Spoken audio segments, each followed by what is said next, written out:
Jan Suraaj party Bihar की राजनीति में अपनी एक अलग पहचान और मुकाम बनाने निकले प्रशांत किशोर की पार्टी।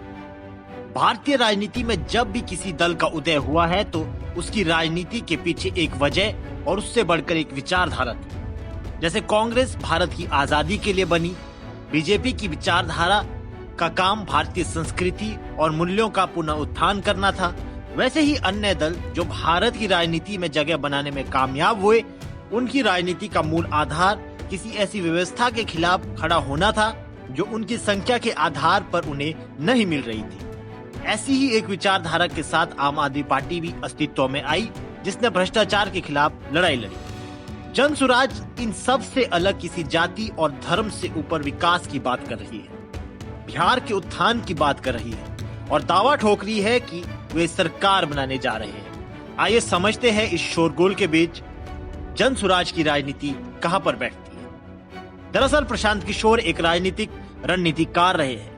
माना जाता है कि 2014 में उन्होंने ही बीजेपी को सत्ता में लाया था।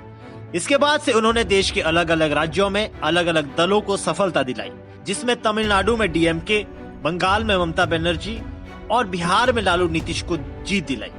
बिहार के रहने वाले प्रशांत किशोर एक बार जेडीयू में शामिल भी हुए थे, लेकिन उनकी राजनीति सफल नहीं रही। अब प्रशांत किशोर ने अपना एक दल बनाया, जन सुराज। आइए एक नजर डालते हैं प्रशांत किशोर के राजनीतिक रणनीतिकार से लेकर जन सुराज के गठन तक के सफर पर। कैसे अस्तित्व में आई जन सुराज? मई 2021 में किशोर ने लाइव टेलीविजन पर एक चुनावी रणनीतिकार के रूप में अपनी सेवा निवृत्ति की घोषणा करते हुए कहा, मैं जो कर रहा हूं उसे जारी नहीं रखना चाहता। मैंने बहुत कुछ कर लिया है, मेरे लिए एक ब्रेक लेने और जीवन में कुछ और करने का समय आ गया है। मैं इस क्षेत्र को छोड़ना चाहता हूं।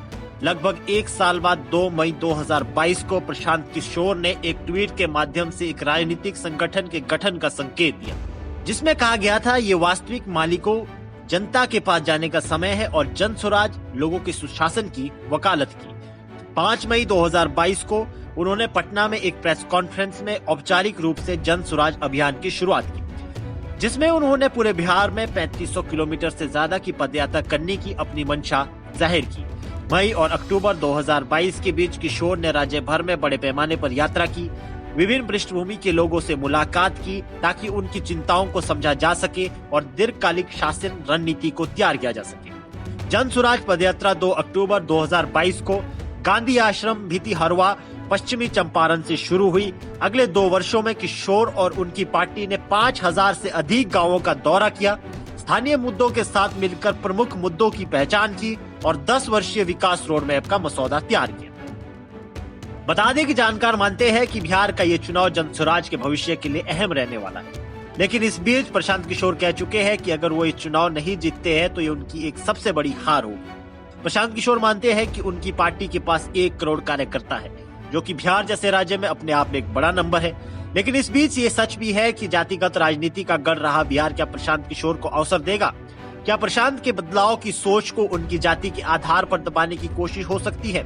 क्या तथाकथित निम्न जातियों के बीच प्रशांत किशोर जगह बना पाएगी? ये इसलिए भी कि बिहार में प्रशांत किशोर का लक्ष्य मुसलमान और दलित समुदायों को साधना है, जो बिहार की राजनीति में करीब 30% वोट बैंक का हिस्सा है। यही एक ऐसा वोट बैंक है जिसका कोई एक दावेदार नहीं है। प्रशांत किशोर की राजनीति से बिहार में अगर इस समय सबसे ज्यादा खतरा माना जा रहा है तो वो है राजद। राजद के पास अगर यादव वोट बैंक के बाहर कोई वोट बैंक है तो वो मुसलमान का है। लेकिन इस समय मुसलमान प्रशांत किशोर में अपना विश्वास दिखा रहे हैं। मुसलमान समाज किशोर की पार्टी को एक ऐसे बदलाव के रूप में देख रहा है जिससे उसकी राजनीतिक भागीदारी को और मजबूती मिल सके। ऐसे में बिहार की राजनीति में प्रशांत किशोर की पार्टी जीते या हारे, लेकिन कौन बिहार की गद्दी पर बैठेगा ये जन स्वराज ही तय करेगी। बहरहाल बिहार में इस वर्ष के अंत तक चुनाव होने वाले हैं।